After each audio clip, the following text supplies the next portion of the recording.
बिस्मिल्लाहिर्रहमानिर्रहीम। अस्सलाम वालेकुम दोस्तों, मैं हूं उस्ताद अब्दुल गफ़ार। आप देख रहे हैं मेरा यूट्यूब चैनल।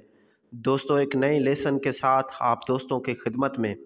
दोस्तों, आज हम सिंध टेक्स्ट बुक में से क्लास 6 जो है उसका सबक दूसरा पढ़ेंगे, जिसका उन्वान है पोरहेजी अज़मत। आप दोस्तों से गुजारिश है, अगर आप चैनल पे नए हैं तो चैनल को सब्सक्राइब, वीडियो को लाइक, शेयर और अपने कीमती राय से ज़रूर आगाह करें। चलते हैं सबक को सिंधी में पढ़ने की तरफ। सबक बियो पोरहेजी अज़मत। पोरहे में इंसान जी अज़मत लिकियल आहे। पूरी दुनिया में हथ जे पोरहे के वॾे क़दुर जी निगाह सां ॾिठो वञे थो। पोरहे जो मतिलबु आहे पंहिंजनि हथनि सां कमु करणु।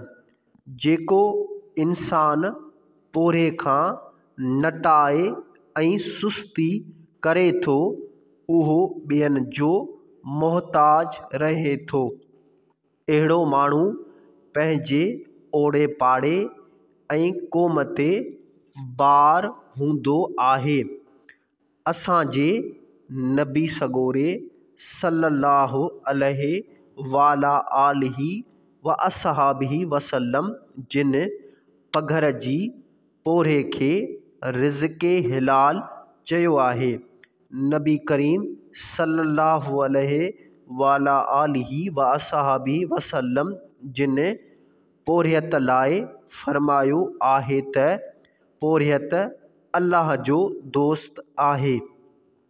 हज़रत मोहम्मद रसूलुल्लाह ख़ातमुन नबीन सल्लल्लाहु अलैहि वालैहि व असहाबिही वसल्लम।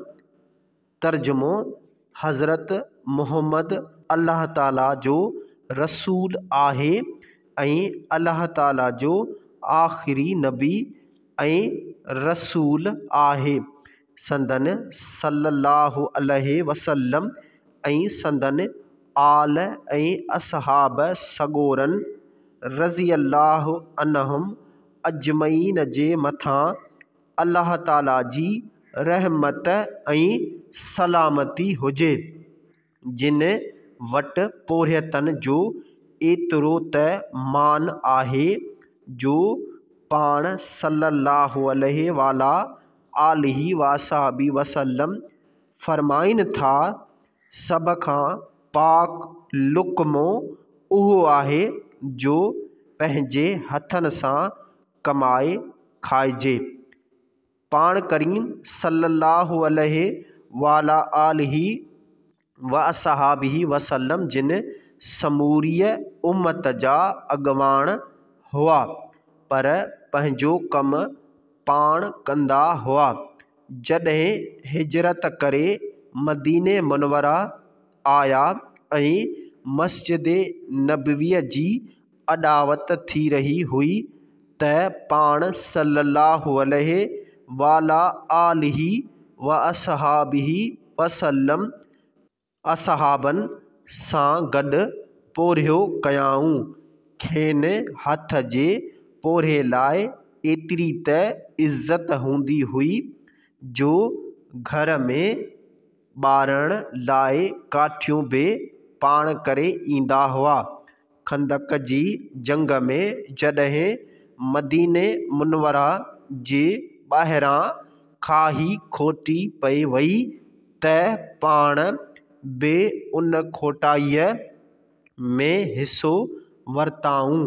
अल्लाह ताला जा नबी सगोरा, असहाब ऐं बुज़ुर्ग थोरे वक़्त जा हाकिम पिणु पंहिंजे हथनि सां पोरिहियो कंदा हुआ। हज़रत दाऊद अलैहिस्सलाम ज़रहूं ठाहे पेट गुज़र कंदो हो। हज़रत अली करमल्लाहु वजहू यहूदियुनि जे बाग़नि में मज़ूरी कंदो हो ऐं पंहिंजे कमायल रक़म मां यतीमनि, मिसकीननि ऐं क़ैदियुनि ते बि ख़र्च कंदो हो। पर सभ खां वॾो मिसाल नबी सगोरे सल्लल्लाहु अलैहि वालैहि व असहाबिही वसल्लम, जिन जी न्याणी ख़ातून जन्नत जो वठूं था, जेका चकी पीही बच्चन खे खाराईंदी हुई ऐं घर जो समूरो कमकार पंहिंजे हथन सां कंदी हुई। हज़रत सलमान फ़ारसी रज़ी अल्लाह ताला अन्हु हिकु पोरियत इंसान हो। हिन खजिन जे बाग़न में पोरियो करे आज़ादी हासिल कई। तारीख़ में अहिड़ा ॿिया केतिरा ई मिसाल मिलंदा जो वक़्त जा वॾा वॾा बादशाह पिणु पंहिंजे गुज़रान ख़ातिर हथ जो पोरियो कंदा हुआ। नासिरुद्दीन हिंदुस्तान जो बादशाह हुअण बावजूदु टोपियूं ठाहे क़ुरान पाक लिखी उन मां हासिल कयल रक़म ते पेट गुज़र कंदो हो।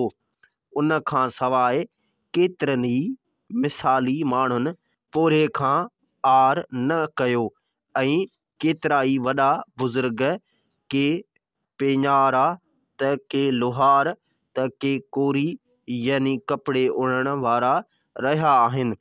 सिंध जो शहीद मखदूम बिलावल बि कोर को कमु कंदो हो।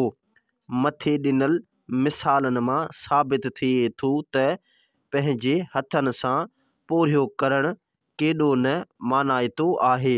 असांखे बि घुरिजे त पोरियत खे मानाइतो सम्झूं ऐं पोरे खे अज़ीम सम्झी उन खां आर न करियूं।